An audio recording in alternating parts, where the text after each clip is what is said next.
असुर गुरु शुक्राचार्य, आप ये सब कुछ होते देखकर शांत कैसे रह सकते हैं? कैसे स्वीकार कर सकते हैं आप इसे? वैसे ही जैसे आप मेरे शिष्य असुरों पर होते हुए अत्याचार देखते हुए चुप्पी साध लेते हैं। जो हुआ ठीक ही हुआ। आज के बाद स्वर्ग और पाताल दोनों पर असुरों का आधिपत्य होगा। संसार में स्वर्ग और पाताल का भेद ही मिट जाएगा। असुर महानायक शुंभ, असुर महानायक शुंभ, असुर महानायक शुंभ।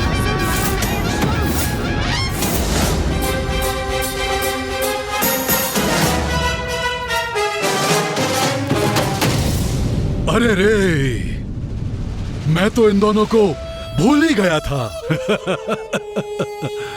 क्यों गणेश जी और कुमार कार्तिकेय, पर्याप्त भोजन कर लिया ना? क्योंकि अब बहुत समय तक आपको कुछ नहीं मिलेगा, क्योंकि आपके देवराज इंद्र सब कुछ खो बैठे हैं।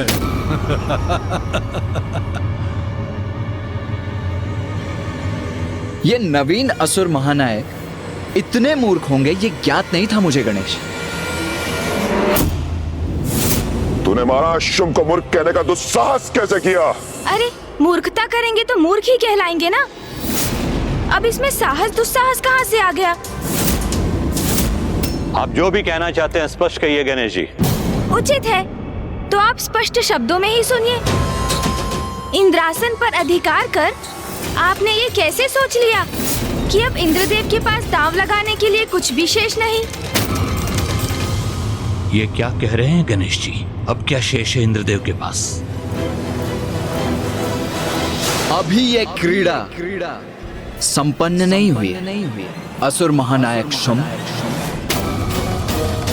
अभी तो बहुत कुछ होना शेष है। अब कुछ शेष नहीं, सब कुछ समाप्त हो चुका है। मैंने इन देवताओं से इनका सब कुछ छीन लिया है, किंतु तुम्हें इसका भान कैसे होगा? क्योंकि हमने तुम्हें भोजन में व्यस्त रखा था। आपकी अज्ञानता चकित कर रही है मुझे। कदाचित आपको हमारी क्षमताओं का कोई भान नहीं है। कहाँ क्या हो रहा है ये ज्ञात करने के लिए मुझे अथवा मेरे अनुज को वहां उपस्थित रहने की आवश्यकता नहीं है। हमें भली भांति ज्ञात है कि इंद्रदेव चौसर की क्रीड़ा के उन्माद में ऐरावत, कल्पवृक्ष और यहाँ तक कि माता कामधेनु के साथ साथ इंद्रासन पद को भी गंवा चुके हैं। ओह, ज्ञानी हो तुम दोनों। तो बताओ, जब देवराज पद ही चला गया तो क्या बच गया इंद्रदेव के पास? उनकी मूर्खता के सिवाय, जो हमारे छल में बार बार फंसते ही चले गए। हमारे मित्र नहीं, हमारे परम शत्रु। ये देवता हम असुरों से मित्रता करेंगे? महानायक शुंभ, ये देवता कदाचित उचित कह रहे हैं। अभी भी इनके तन पर शेष आभूषण बचे हैं। हाँ, वो तो शेष है इनके पास। इन्हें इनसे भी वंचित कर देना चाहिए। हम यमलोक में आभूषणों का क्या लाभ? इतना अपमान हो रहा है देवताओं का, किंतु पार्वती नंदन गणेश जी पूर्णतः शांत है, तनिक भी विचलित नहीं। उनकी इस निश्चिंतता का क्या कारण? क्या है इनका रहस्य? बुरे कर्मों का परिणाम तो देवताओं को भी भुगतना होता है। फिर तुम तो मात्र एक असुर हो शुंभ। अपनी शक्ति और बुद्धि का जितना अभिमान करोगे उतना ही भयानक दंड भी भुगतोगे। ऐसे टुकुर टुकुर देखकर मेरा समय व्यर्थ मत करो। उत्तर दो मेरे प्रश्नों का। इंद्रासन से बढ़कर इनके पास क्या हो सकता है? कुछ नहीं, सिवाय हमारी भिक्षा के, हमारी भिक्षा के, हमारी भिक्षा के। क्यों असुर गुरु शुक्राचार्य। कोई गुप्त दांव अभी भी शेष अवश्य है, अन्यथा ये दोनों यहाँ इस प्रकार नहीं खड़े होते। किंतु क्या है वो?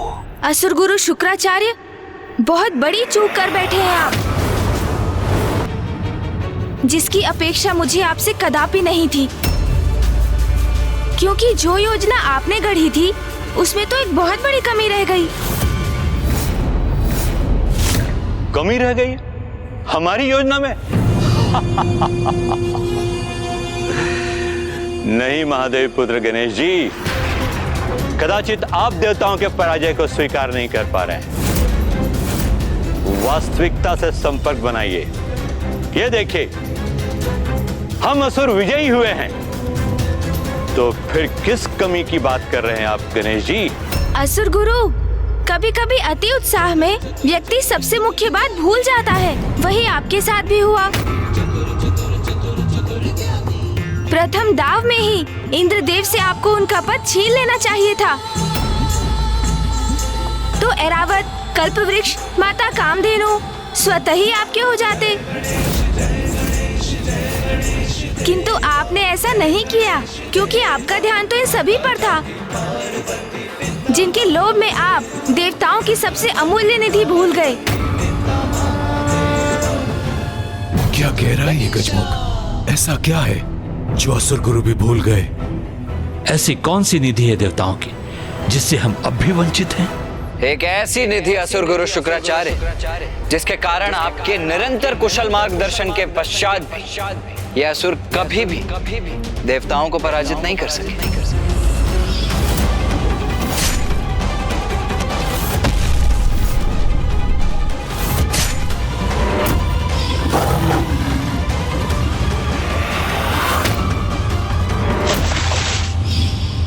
वो निधि जो देवताओं को देवता बनाती है।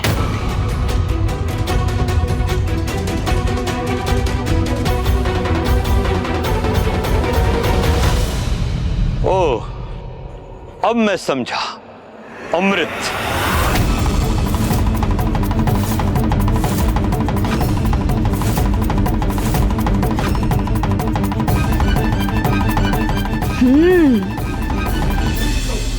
अमृत? उचित कहा कुमार कार्तिकेय। अमृत अभी भी सुरक्षित। हाँ, अमृत असुर गुरु शुक्राचार्य, अमृत। उस पर तो अभी भी हमारा ही अधिकार है। गुरुवर, ये क्या कह रहे हैं? क्या अर्थ है इनका? इसका अर्थ मैं तुम्हें समझाता हूं शुंभ। सब कुछ प्राप्त कर लेने के बाद भी तुम कितना अधिक जियोगे? 1 सहस्त्र, 2 सहस्त्र और अधिक से अधिक 4 सहस्त्र वर्ष। किंतु उसके पश्चात एक दिवस तो ऐसा अवश्य आएगा जब आपको मृत्यु के मुख में प्रवेश करना होगा, असुर महानायक शुंभ। और फिर आपकी मृत्यु के पश्चात सभी कुछ पुनः देवताओं को प्राप्त हो जाएगा, क्योंकि उनकी मृत्यु तो असंभव है। वो अमृत के कारण अमर है ना देवता। ये कैसा अनर्गल प्रलाप है? इंद्रासन मैंने प्राप्त किया है, तो अमृत भी मेरा ही हुआ। नहीं असुर महानायक शुंभ, अमृत पर एकमात्र देवराज का ही नहीं, अन्य देवताओं का भी समान अधिकार है। देवराज होने के नाते वो मात्र इसके संरक्षक है। अनेकों बार शक्तिशाली असुरों के अनेकों प्रयास के बाद भी असुर अमृत प्राप्त नहीं कर सके। वो देवताओं के समान अमर नहीं हो सके। तो गुरुवर, आप बताइए कि इस अमृत को कैसे प्राप्त करें हम? अरे, आपने ध्यान से सुना नहीं? असुर गुरु ने क्या कहा? अमृत तो सभी देवताओं का है, किंतु प्रथम पूज्य होने के नाते बिना मेरी सम्मति के अमृत को लेकर कोई कुछ नहीं कर सकता। किंतु यदि आपको अमृत चाहिए तो उसे भी प्राप्त कर सकते हैं आप, असुर महानायक। किंतु उसके लिए आपको मेरे साथ चौसर के दाव में विजय प्राप्त करनी होगी।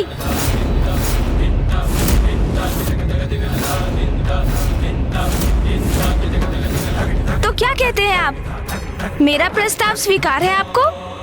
तो क्रीड़ा आरंभ करें, तो क्रीड़ा आरंभ करें, तो क्रीड़ा आरंभ करें। ये क्या कह रहे हैं गणेश जी?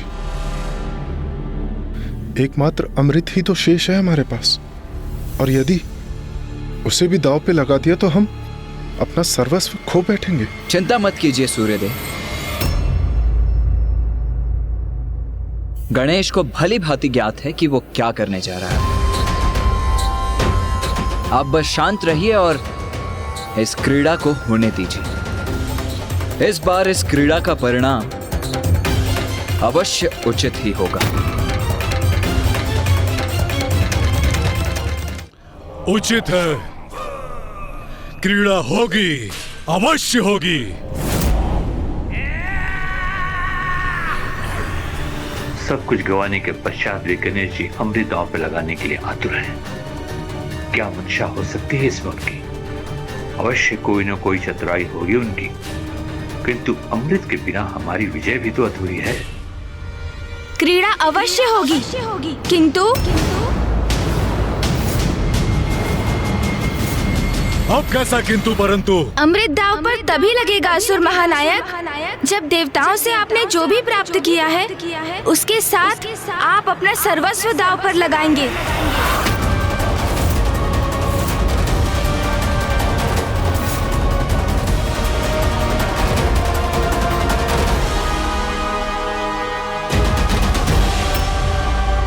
मुझे स्वीकार है। जब आपको हमारी शर्त स्वीकार है तो विलंब क्यों? आरंभ करते हैं। अवश्य, इस आरंभ में ही तुम्हारा अंत है।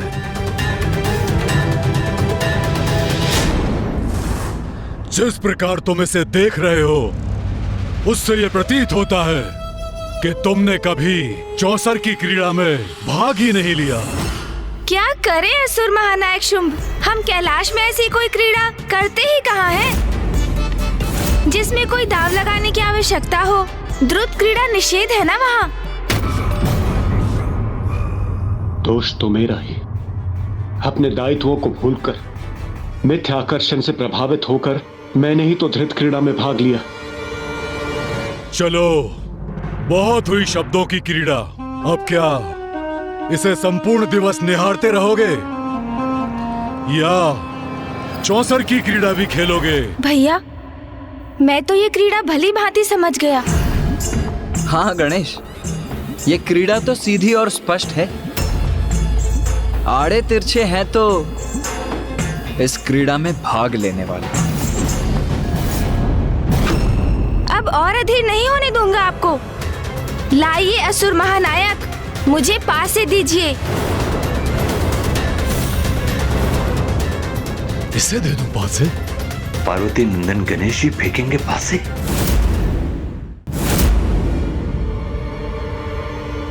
संकोच मत कीजिए, मुझे दीजिए पासे। पासे तुम्हें क्यों दूं?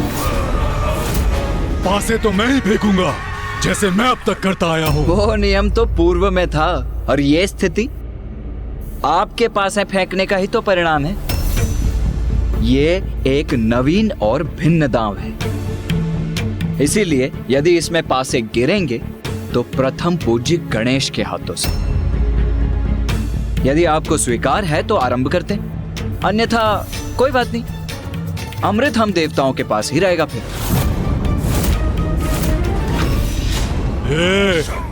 तुम दोनों प्रथम पूज्य और देव सेनापति होंगे अपने स्वर्ग में, जो अब तुम्हारा नहीं रहा।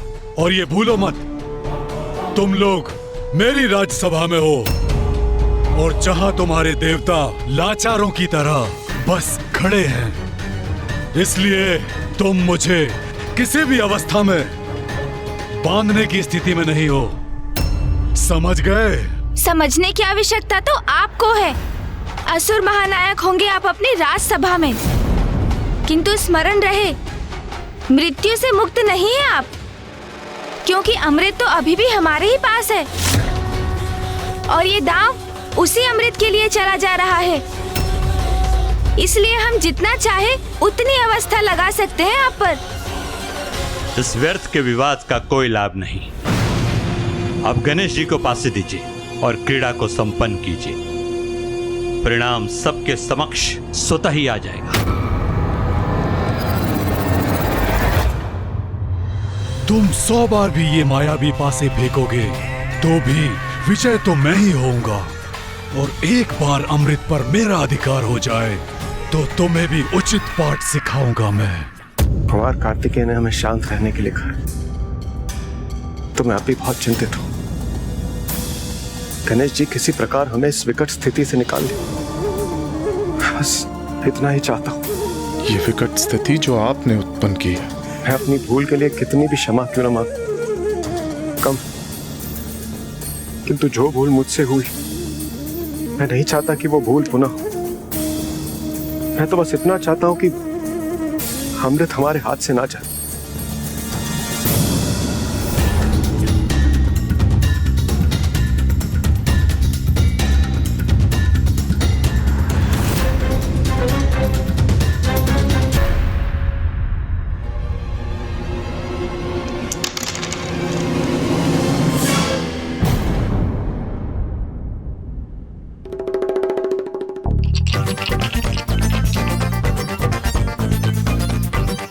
गणेश जी, अब विलंब क्यों, आरंभ करो।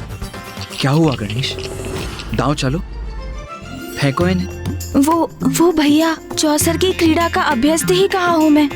कभी इसमें भाग ही नहीं लिया और उस पर इतना बड़ा दांव अमृत का, उसके विचार से ही थोड़ा विचलित हो रहा हूँ भैया। अरे चिंता मत करो गणेश, बस पासों को ऐसे हाथ में लो, ऐसे घुमाओ और फेंक दो।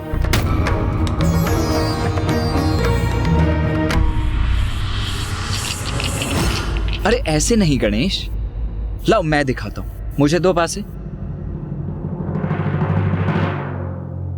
असुर गुरु, यदि आपको कोई आपत्ति ना हो तो मैं गणेश को दिखा दूं कि पासे कैसे फेंके जाते हैं। अवश्य, मुझे कोई आपत्ति नहीं, अपितु प्रसन्नता होगी कि महादेव पुत्र प्रथम पूज्य गणेश जी को अभी भी कुछ सीखना शेष है।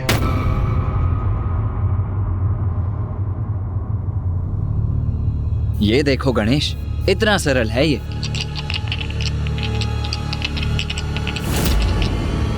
ये पासे हाथ में लिए और यथाशक्ति फेंक दिए। ओह, ये क्या हो गया मुझसे? मुझे क्षमा कर दीजिए, मुझे आपको आहत करने का कोई आशा नहीं था। आप कहीं आहत तो नहीं हुए ना? गणेश और मैंने कभी पासे फेंके नहीं है, तो अभ्यास नहीं है। इसलिए मैंने कहा था पासे मैं फेंकूंगा। अब दो पासे अपने भ्राता को और इस क्रीड़ा को संपन्न करो।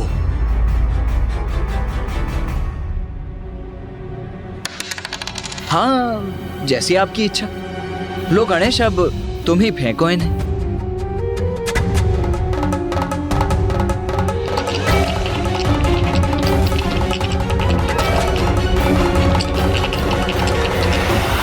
अब क्या हुआ? क्यों रुक गए? वो शुंभ जी, यदि मैं एक आध दाव अभ्यास कर लूं तो आपको कोई आपत्ति तो नहीं ना? अभ्यास का एक दाव? हाँ, वो मैं सोच रहा था, मैं प्रथम बार ये चौसर का दाव चल रहा हूँ ना, तो इस क्रीड़ा को भली भांति समझने के लिए यदि एक आध दाव अभ्यास कर लेता तो अच्छा होगा ना। अमृत का दाव इसके पश्चात कर लेते हैं ना? नहीं गणेश जी, अमृत का दाव इसी बार लगेगा, यही निश्चित किया था आपने। असुर गुरु शुक्राचार्य, इंद्रदेव को तो आपने इतनी बार बिना कुछ दांव पर लगाए क्रीड़ा करने की छूट दी थी। उनके साथ तो क्रीड़ा के आरंभ में असुर महानायक शुंभ जी ने बिना किसी वस्तु को दांव पर लगाए क्रीड़ा की थी, तो मेरे साथ भेदभाव क्यों? वैसे मैं ये नहीं कह रहा हूँ कि इस बार किसी भी वस्तु को दांव पर ना लगाया जाए, बस अमृत का निर्णय अगले दांव में हो। तुम्हारे पास बचा ही क्या है जो तुम दांव पे लगा सकते हो? सब कुछ तो मेरा हो चुका है, मेरा। वो तो हम तब आपको बताएंगे जब आप इस दांव में मुझे अभ्यास करने की अनुमति देंगे। उचित है एक बार आप अभ्यास कर लें, फिर अमृत। लो, गुरुदेव ने अनुमति दे दी है, तो बताओ क्या लगाओगे दांव पर?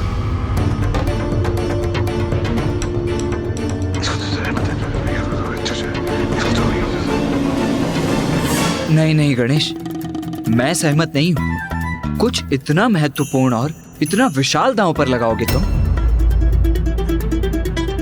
इस पर एक बार पुनः विचार कर लो अनुज।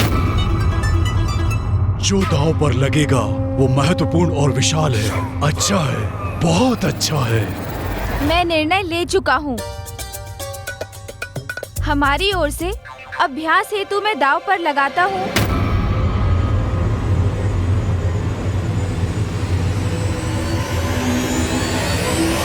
मूषक जी को, मूषक जी को, मूषक जी को।